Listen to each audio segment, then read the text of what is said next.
medyo nasa food ko lang ngayon kasi in transit tayo, pero i-play natin.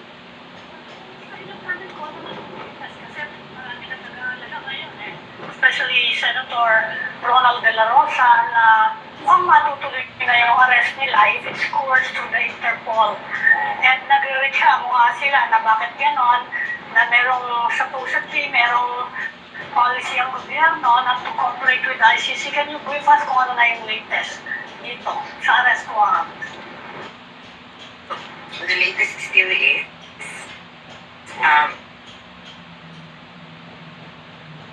proceedings patungkol sa arrest warrant and even dun sa execution ng arrest warrant.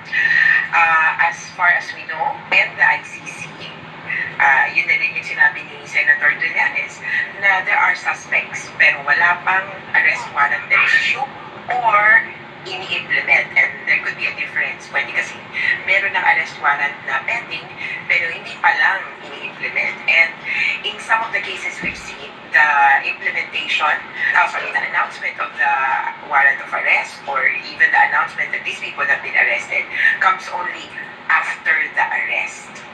So, crucial kasi yung moment na may malalaman mo tapos tatakas ka. So, to minimize the opportunity to subvert the processes, in most cases, the proceedings are confidential and only after the arrest is it announced na meron ng warrant at nahuli na sila. Attorney Conti, this thing that you mentioned, the communication between the Philippine government and the ICC, should we take this as a departure from a previous position that, you know, the Philippines not being a member of ICC won't coordinate with the ICC? Nagbago na ba yung direction ng gobyerno? Right now, I don't see the government being compromised in a sense that they have not actually cooperated on anything. In fact, the letter comes from the ICC, yung nakita natin, the letter comes from the ICC and it's addressed to the Philippine government. Wala siyang tugon. Walang letter na galing sa Pilipinas. Ang meron lang tayo ay statement ni Solicitor General Guevara at ni DOJ Secretary Remulla. Yun lang yung pinahawakan nila na hindi wala naman daw silang gagawin. Kaya right now, wala pang contradiction. Kaya itong Senator Bato, Okay. baka may iba siyang nararamdaman. What is the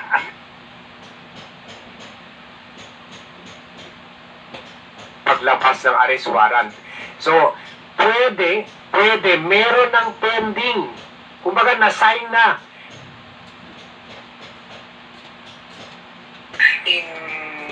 At the minimum, to prepare for possible, hirap sabihin na defense, no? Kasi baka ma-defensive, pero possible explanation of what happened. Iniiyahabol ko lang kay Atty. Conti yung ano. So, parang what essentially Attorney Conti is saying, na sa procedure ng ICC, hindi ina-announce yung paglabas ng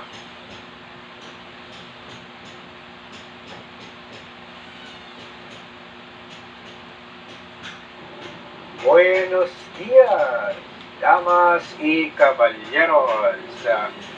I hope the signal will cooperate dahil meron na naman tayong importanteng update na ibibigay sa inyo. This time naman, ukol dito sa International Criminal Court case na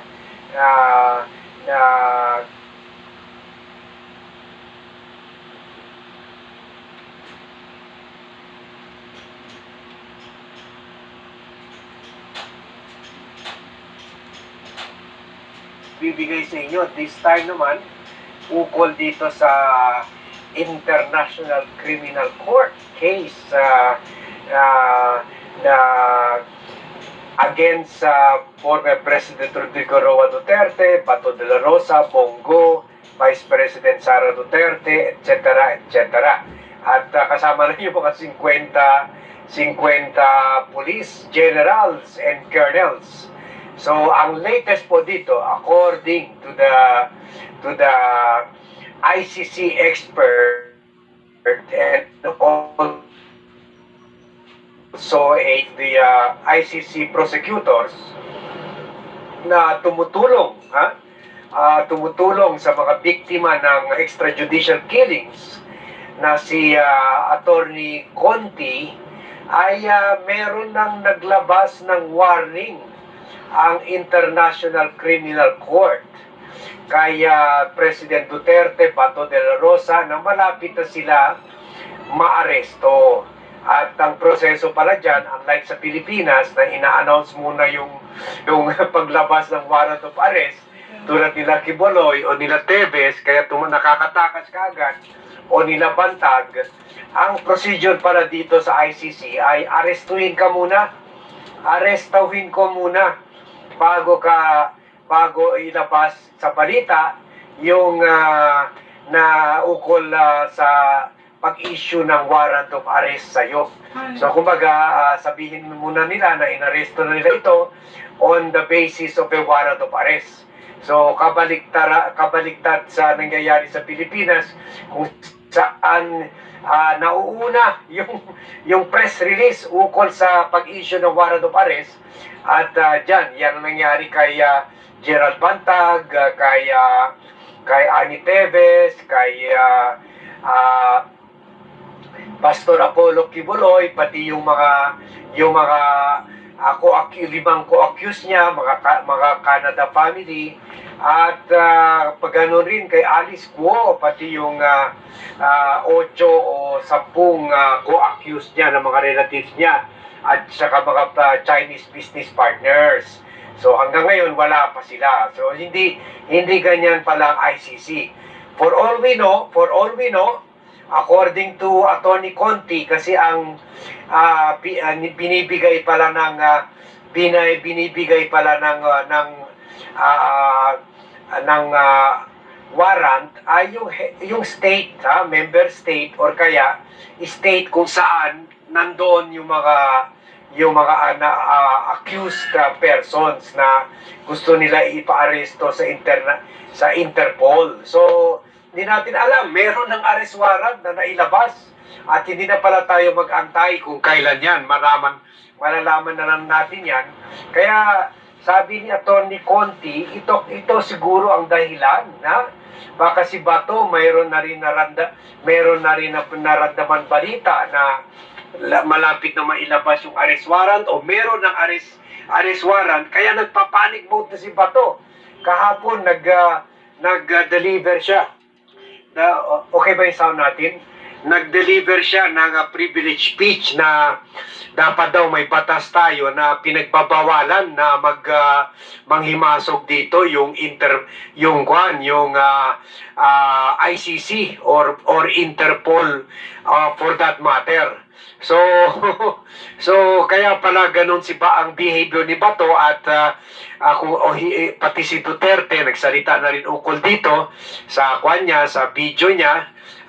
So kasi wala nang pumapatol sa kanya sa media, so meron na sila sarili nila ngayon question and answer diyan kina Trixie yung dating spokesperson ni President Bongbong Marcos, si Trixie Cruz Angeles. So kaya pala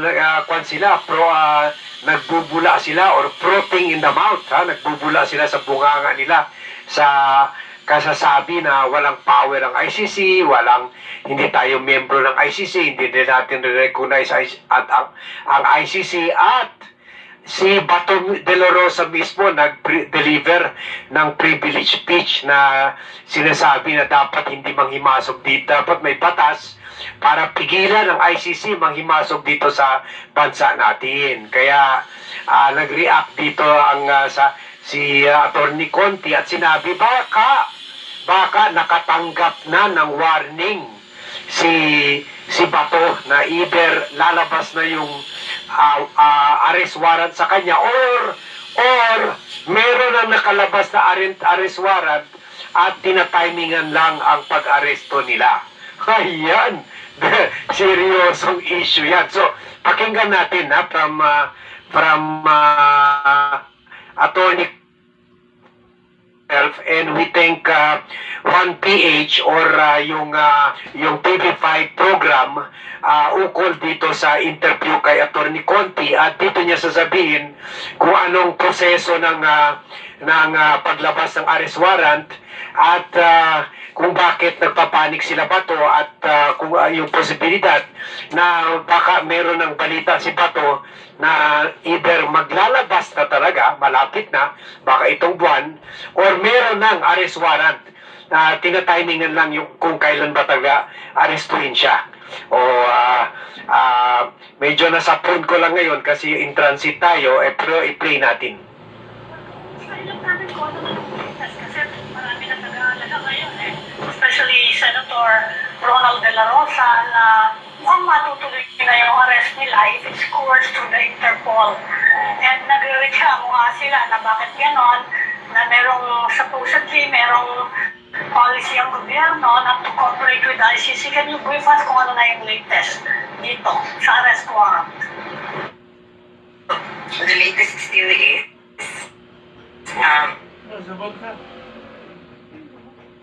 proceedings patungkol sa arrest warrant and even dun sa execution ng arrest warrant. As far as we know, and the ICC, yun na rin yung sinabi ni Senator Trillanes, na there are suspects pero wala pang arrest warrant na issue or ini-implement, and there could be a difference. Pwede kasi meron ng arrest warrant na pending pero hindi pa lang ini-implement, and in some of the cases we've seen the the announcement of the warrant of arrest or even the announcement that these people have been arrested comes only after the arrest. So crucial kasi yung moment na may malalaman mo tapos tatakas ka. So to minimize the opportunity to subvert the processes, in most cases the proceedings are confidential and only after the arrest is it announced na meron ng warrant at nahuli na sila. Attorney Conti, this thing that you mentioned, the communication between the Philippine government and the ICC, should we take this as a departure from a previous position that, the Philippines not being a member of ICC won't coordinate with the ICC? Nagbago na ba yung position ng gobyerno? Right now, I don't see the government being compromised in a sense that they have not actually cooperated on anything.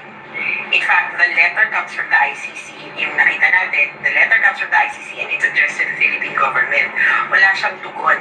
Walang letter na galing sa Pilipinas. Ang meron lang tayo ay statement ni Solicitor General Guevara at ni DOJ Secretary Remulla. Yun lang yung pinahawakan nila na hindi wala naman daw silang gagawin. Kaya right now, wala pang contradiction. Kaya itong Senator Bato, Okay. baka may iba siyang nararamdaman. What did the ICC hope Lagot ka get na, out Bato. of this communicating or sending a letter to the Philippine government, to the Marcos Lambot ng Bato. What were they asking for? Certain assistance? Knowing full well naman ang position ng gobyerno is, we're not a member of ICC, we won't cooperate. So, ano yung purpose ng letter na yun? Well, one, it's a matter, pro forma, it's a matter of policy, of course, that you communicate with the state, especially, kahit hindi ka member state, especially if the suspects or the possible subjects of a warrant of arrest, magkaiba pa yun, yung suspect, medyo lighter than a warrant of arrest, kung nasaan sila. So, they are obliged to inform the states where these people are. Nagkataon na Pilipinas yon, kahit hindi tayo miyembro ng ICC, i-update kumbaga tayo ng ICC kasi nandito yung hinahanap. Of course, the ICC will press at every stage of the proceeding na, itong nangyayari, itong kung sakasakaling may hingin kami. Even the warrant of arrest, it is only, I mentioned it's confidential, but not entirely. It is communicated. It has to be communicated to the member state or the state where these persons are. So right now, if there is anyone who can confirm anything on record, it could be the ICC or the Philippine government. And yet, I see this as a warning. It's a warning for these persons, and it is up to the government, Philippine government, to communicate it to the 5 persons na suspect na sila. And thirdly, essentially it's an invitation to cooperate or to talk with the ICC in at the minimum, to prepare for possible, hirap sabihin na defense, no? Kasi baka ma-defensive, pero possible explanation of what happened. Ihahabol ko lang kay Atty. Conti yung ano. So parang what essentially Attorney Conte is saying na sa procedure ng ICC hindi ina-announce yung paglabas ng arrest warrant. So pwede meron ng pending. Kumbaga na-sign na ng mga ICC judges. Okay, ipa-aresto na si Duterte, ipa-aresto na si Bato, ipa-aresto na si Bongo, ipa-aresto na si Albayalde, ipa-aresto na si yung iba pa. Ipa-aresto ng mga yan. Nandun na nailabas na, pero hindi pa ini-implement.